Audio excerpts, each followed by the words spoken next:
हनुमान भगवान सूर्यदेव की सभी बातों को ध्यान से सुन रहे थे। उन्हें इस सत्य का सुखद एहसास हो रहा था कि प्रभु श्री राम के पवित्र कुल के प्रथम पुरुष उनके सम्मुख हैं। वे बड़े सौम्य भाव से उन्हें न केवल सुन रहे थे बल्कि देख भी रहे थे और आत्मसात कर रहे थे। भगवान भुवन भास्कर भी प्रियंकर महारुद्र के इस सौम्य शिष्ट व समर्पित शिष्य भाव से प्रसन्न थे। इन दोनों को परस्पर प्रीति उनके मुख पर अंकित थी। प्रसन्नता की प्रभा दोनों के मुखमंडल पर बिखरी थी। हनुमान की प्रतिभा, मेधा, प्रज्ञा व धारणा शक्ति से पूर्णतया संतुष्ट सूर्यदेव उनसे कह रहे थे, वत्स तुम हर बात सुयोग्य हो, मैं आज ही तुम्हें अपने शिष्य के रूप में स्वीकार करता हूँ। भगवान सूर्य नारायण की इस स्वीकृति ने हनुमान को भाव विभोर कर दिया। उन्होंने भाव विह्वल हो उनके चरण पकड़ लिए। इस पर सूर्यदेव ने उन्हें उठाया और कहने लगे, पुत्र हम आज से ही विद्याध्ययन का कार्य प्रारंभ करते हैं। मुझे तुम्हारी क्षमताओं का ज्ञान है, इसलिए अध्ययन, अनुशीलन व अनुसंधान की रीति नीति भी उसी अनुरूप रहेगी। जब प्रज्ञा उच्चतम कोटि की हो, मेधा असाधारण हो और धारणा शक्ति सीधे ही बताए गए सत्य का अनुभव करा देने में सक्षम हो, तो विद्या ग्रहण की रीति भी तदनुरूप होनी ही चाहिए। भगवान भुवन भास्कर की ये बातें सुनकर हनुमान को संतोष हुआ। उन्हें इस बात की प्रसन्नता थी कि सूर्यदेव उन्हें ज्ञान प्रदान करने के लिए योग्य सत्पात्र समझते हैं। हनुमान के मनोभावों से सुपरिचित भगवान सूर्य ने कहा, वत्स हनुमान, इस सृष्टि में ज्ञान अनेक रूपों में व्याप्त है, जिसे कलाओं, विद्याओं तथा ज्ञान व विज्ञान के रूप में कहा व समझा जाता है। ज्ञान का यह सारा प्रकटीकरण दरअसल आदि शक्ति, प्रकृति व परब्रह्म परमेश्वर पूर्ण पुरुष पुरुषोत्तम के मिलन से ही संभव हो पाया है। इस अखिल ब्रह्मांड मंडल व ग्रह मंडल में मेरी उपस्थिति परम पुरुष के प्रतिनिधि के रूप में है। इस तरह देवी धरा प्रकृति की प्रतिनिधि के रूप में कार्यरत है। इसलिए धरती पर ज्ञान की जो भी अभिव्यक्ति होती है, उसे तुम मेरे व धरती के मिलन का ही सुफल समझो। भगवान सूर्य के इस कथन को हनुमान ने बड़े ध्यान से सुना। सूर्य भगवान के द्वारा कही हुई ये बातें नई थी। इन्हें सामान्य प्रचलन में कहीं भी सुना या कहा नहीं जाता था। भगवान मार्तंड कह रहे थे, अब यदि कला के तत्व को समझा जाए तो यह दरअसल प्रकृति का श्रृंगार है, जो पुरुषोत्तम से मिलन की उमंग से उपजता है। मानवों, देवों एवं उपदेवों में नृत्य, संगीत, चित्रकारी के विविध रूप इसी उमंग से ही संप्रेषित हुए हैं। प्रकृति के इस तत्व व सत्य को जितनी गहनता से जो आत्मसात कर सका, वह उतना ही श्रेष्ठ कलाकार बन सका। इतना कहकर सूर्यदेव बोले, बस विद्याओं के दो रूप हैं। इसमें पहली है अपरा विद्या, दूसरी है परा विद्या। अपरा विद्या का संबंध जड़ या स्थूल प्रकृति से है। स्थूल प्रकृति के सत्यों व तत्वों को जानने समझने का उपक्रम इसके अंतर्गत होता है, जबकि परा विद्या का संबंध सूक्ष्म या चैतन्य प्रकृति से है। इसके अंतर्गत सूक्ष्म प्रकृति की विद्याएं जानी समझी जाती हैं। इन दोनों ही विद्याओं को लौकिक व अलौकिक विद्याओं के रूप में भी जाना जाता है। इसके बाद ज्ञान संपदा है। यूं तो जो भी जानने योग्य है वह सबका सब ज्ञान शब्द के अंतर्गत आ जाता है। फिर भी यह शब्द कुछ विशेष अर्थ को अभिव्यक्त करता है। ज्ञान दरअसल गहन अनुसंधान के क्षेत्र से संबंधित है। मौलिक विचारों की समूची संपदा इसके अंतर्गत है। यह दरअसल चेतना के सूक्ष्म तल से संबंध रखता है, जिसकी पहुंच, जिसकी चेतना का स्पर्श यहाँ तक है। वे इस ज्ञान मंडल से नित्य नया व अनोखा प्राप्त करते रहते हैं। यहाँ सदा सर्वदा नवीनता ही रहती है। यहाँ कुछ भी पुराना या बासी नहीं रहता। जो इस सत्य से अपरिचित है वे कलाओं व विद्याओं को भी ज्ञान कह देते हैं, पर सच बात कुछ और ही है। ज्ञान मंडल सूक्ष्म प्रकृति के विभिन्न उच्च तलों पर है। जो अपनी चेतना को सूक्ष्म व परिष्कृत कर लेते हैं, केवल वही इस तल का संस्पर्श कर पाते हैं। फिर उनके द्वारा नवीन ज्ञान प्रकट होता रहता है। धरा पर रहने वाले महर्षि प्रायः इस तल के स्वाभाविक संपर्क में रहते हैं। समाधि में जाकर वे इस ज्ञान भंडार से अनेक रत्न खोज लेते हैं। वेदों के विभिन्न मंत्रों को इस तल पर अथवा इससे भी उच्चतम तल पर देखा जाना व प्रकट किया गया है। ज्ञान के बारे में अनोखी बातें बताकर सूर्यदेव ने हनुमान की ओर देखा। वह उनकी सभी बातों में निहित तत्व व सत्य को सही व सम्यक रूप से धारण कर रहे थे। उनकी आंखें, उनकी मुख मुद्रा इसे सुस्पष्ट रीति से दर्शा रही थी। हनुमान की इस भाव मुद्रा से यह भी लग रहा था कि वे स्वयं को एक समर्पित अनुगत शिष्य के रूप में ढाल चुके हैं। समर्पण में एक अद्भुत सत्य समाया है। शिष्य का गुरु के प्रति समर्पण जिस अनुपात में होता है, गुरु के ज्ञान का संप्रेषण भी उसी अनुपात में हो पाता है। हनुमान में समर्पण व शिष्यत्व का स्तर अतुलनीय था, इसीलिए भगवान सूर्य नारायण के सभी भाव विचार व ज्ञान संपदा उनमें यथावत संप्रेषित हो रहे थे। सूर्य भगवान अपने द्वारा किए जा रहे इस कार्य से संतुष्ट थे। उन्होंने हनुमान की ओर एक मधुर हास्य के साथ देखा। हनुमान के मुख पर विनयशीलता व गुरुनिष्ठा सुस्पष्ट दिख रही थी। उनकी आंखों में भी ग्रहणशीलता व सदास्यता के भाव साफ थे। अपने इस अद्भुत शिष्य को देखते हुए भगवान सूर्य नारायण बोले, पुत्र हनुमान, अभी तक मैंने तुम्हें कला, विद्या व ज्ञान के सूक्ष्म तत्व के बारे में बताया, अब मैं तुम्हें विज्ञान के बारे में कहूँगा। सूर्यदेव की सारी बातें हनुमान बड़े ही ध्यान से सुन रहे थे। सूर्य भगवान उनसे कह रहे थे, पुत्र, विज्ञान ज्ञान का प्रायोगिक व व्यावहारिक रूप है। ज्ञान को जब प्रयोग व व्यवहार में लाने के लिए तकनीकों की खोज होती है, तब वह ज्ञान विज्ञान का रूप लेता है। इसमें भी दो आयाम है। पहला क्रम प्राकृतिक विज्ञान का है। इसके अंतर्गत प्रकृति के तत्वों व सत्यों को जीवन के लिए उपादेय व व्यावहारिक बनाया जाता है। धरती पर आई संपूर्ण समृद्धि व संपन्नता का आधार यही है। इतना कहकर भगवान सूर्य थोड़ा मुस्कुराए और बोले, पुत्र, इसके नकारात्मक पहलू भी हैं। यदि विज्ञान के प्रयोग करने वाला व्यक्ति कलुषित मन का है, तो वह इसका उपयोग विनाशकारी कार्यों के लिए भी कर सकता है। असुरों की वृत्ति प्रायः ऐसी ओर रहती है। प्राकृतिक विज्ञान के बाद अध्यात्म विज्ञान का क्षेत्र है। क्षेत्र में किए जाने वाले अनुसंधान बहुत उच्च स्तरीय और उच्च क्षमता संपन्न होते हैं। इसलिए यह विज्ञान सृष्टि में कुछ गिने चुने लोगों के पास ही है। समय पर मैं तुम्हें इसके गूढ़ रहस्य बताऊंगा। इतना कहकर भगवान सूर्य ने हनुमान के अध्ययन का यह भाग पूर्ण किया।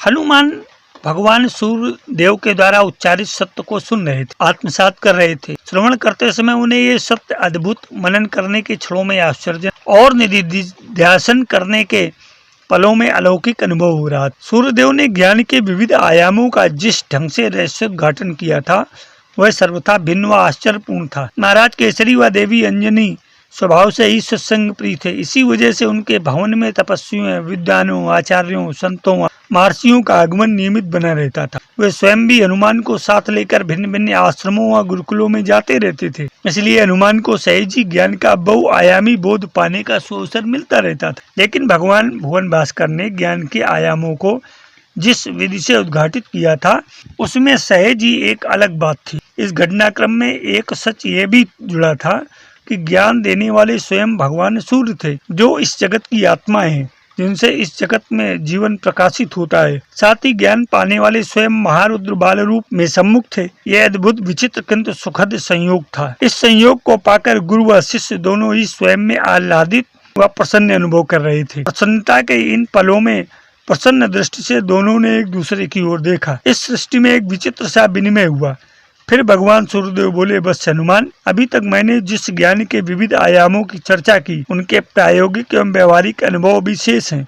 अब तुम्हें योग संयम को साध कर इन अनुभवों को पाना होगा। तुम सिद्ध ध्यान योगी हो। संयम के तीनों तत्व तुम्हें जन्म के साथ ही स्वतः सिद्ध है। धारणा, ध्यान व समाधि के सम्मिलित ज्ञान में तुम्हें विशेषज्ञता हासिल है। विद्या अध्ययन के अगले क्रम में तुम्हें इसका प्रयोग करना है। इसके द्वारा क्रम से स्थूल, सूक्ष्म व अति सूक्ष्म तत्वों के ज्ञान के साथ ही अतीत, वर्तमान व भविष्य, इन तीनों कालों में अभिव्यक्त होने वाली ज्ञान संपदा का सहज अर्जन हो सकेगा। भगवान सूर्य नारायण के इस कथन को सुनकर हनुमान ने सहज ही अपने स्वरूप का स्मरण किया। स्वरूप का स्मरण करते ही धारणा, ध्यान व समाधि के तत्व उनमें प्रकाशित व जागृत हो गए। हनुमान संयम के प्रयोग के लिए तैयार हैं। इस सच का ज्ञान सूर्यदेव को हो गया। अब उन्होंने कहा, बस हनुमान, संयम का प्रयोग क्रमानुसार एक के बाद एक करना होगा। सामान्य क्रम में इसका विधान है, स्थूल विषयों से क्रमानुसार सूक्ष्म की ओर गति हो। पर वश तुम विशिष्ट हो, इसलिए मैं चाहता हूँ तुम सृष्टि विज्ञान के सत्य का अनुभव करो। अवश्य। इतना कहकर हनुमान अपने आत्म तत्व में अवस्थित हो गए। उन्होंने आत्म सत्ता को परमात्म तत्व से एकात्म किया और फिर सृष्टि के मूल उद्गम व विकास को देखने लगे। यह एक दिव्य अनुभव था। परम पुरुष पुराण पुरुषोत्तम परब्रह्म के एको अहम बहुश्याम के आदि संकल्प के वो साक्षी बने। सृष्टि के आदि नाद के रूप में चौओर ओंकार के दिव्य नाद को सुना। इस अनुभूति में उन्होंने देखा कि यह दिव्य नाद ही यथार्थ में पुरुष, प्रकृति, ईश्वर, शक्ति व ब्रह्म माया की लीला है। इसी लीला से सप्त लोकों व 14 भुवनों का प्रादुर्भाव हुआ। इस प्रादुर्भाव के साथ वह ब्रह्मा, विष्णु व शिव के साथ महासरस्वती, महालक्ष्मी व महाकाली के प्रकट होने के साक्षी बने। प्रकृति व उसके तीनों गुणों के साथ उसके सभी 23 तत्वों के विकास के सत्य को उन्होंने अनुभव किया। इस अनुभूत का संवेद स्वरूप उनके सम्मुख गायत्री महामंत्र के रूप में साकार हुआ। ओम भूर्भुवः स्वः तत्सवितुर्वरेण्यं भर्गो देवस्य धीमहि धियो यो न प्रचोदयात्। इन पलों में हनुमान ये दिव्य अनुभव प्राप्त कर रहे थे। उसी समय भगवान सूर्य के अव्यक्त स्वर उनकी चेतना में उभरे, जिसमें उन्होंने कहा, हे वत्स, यह परम मंत्र गायत्री सृष्टि के समस्त ज्ञान का आधार है। इस मंत्र का प्रारंभिक अक्षर ओम परमात्म तत्व है। इसकी 3 व्याहृतियां प्रकृति के 3 गुण हैं और 24 अक्षरों वाला गायत्री मंत्र दरअसल मूल प्रकृति व उसके 23 तत्वों को व्यक्त करता है। सूर्य देव द्वारा कहे गए इस सत्य को हनुमान ने अपने संयम के द्वारा प्रत्यक्ष व साकार अनुभव किया। प्रकृति, पुरुष, ईश्वर, शक्ति व ब्रह्म माया की इस लोक लीला में हनुमान ने ब्रह्मांड विकास, ग्रह मंडल की उत्पत्ति के साथ सूर्यदेव व धरती के प्रकट होने का अनुभव किया। साथ ही उनकी अनुभूति में आए सूर्य व धरती के प्रगाढ़ संबंध, फिर यहीं से उनकी अनुभूति का नया क्रम प्रारंभ हुआ। इस क्रम में उन्होंने देखा कि सूर्य ही दरअसल 9 ग्रहों व धरती के रूप में व्यक्त हुए हैं। सूर्य की ऊर्जा ही धरती के अंदर विभिन्न खनिजों, प्राकृतिक तत्वों को विकसित करती है। इसी से वनस्पतियों व जीव व प्राणियों में प्राण आते हैं। संयम के प्रयोग द्वारा उन्होंने इनके गुणों व उपयोग की विधि का ज्ञान प्राप्त किया। ज्ञान की इस अनुभूति को जैसे ही उन्होंने पूर्ण किया, भगवान सूर्य ने उनकी चेतना में अपनी अभिव्यक्ति दी और उन्होंने कहा, वत्स हनुमान, धरती में खनिज व रासायनिक तत्वों की उत्पत्ति व विकास समस्त प्राकृतिक विज्ञान का आधार है। इसकी नियम विधि के अनुभव से स्वतः ही रसायन विज्ञान प्रकाशित हो जाता है। रही बात भौतिक विज्ञान की, तो वह सूर्य व धरती के बीच कार्य करने वाला बल व ऊर्जा का ज्ञान है।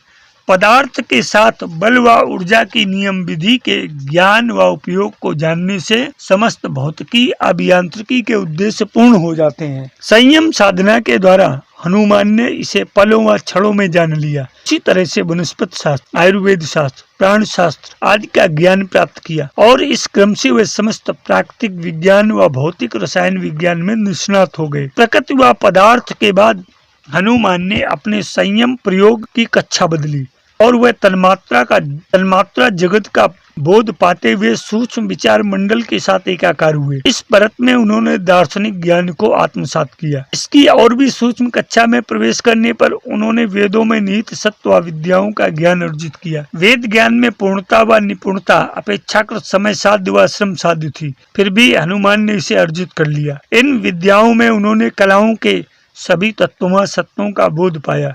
सभी कलाएं दरअसल प्रकृति की श्रृंगार हैं, जो पुरुष से मिलन की आतुरता में स्वतः ही प्रकट हो जाती हैं। संगीत विद्या, नाट्य विद्या, चित्रकला आदि की सूक्ष्मता व अभिव्यक्ति को भी उन्होंने संयम की महासाधना द्वारा ही सीखा व जाना। जब वो सब सीख गए, तब ज्ञान, विज्ञान, कलाओं व विद्याओं का नया शिखर सामने आया।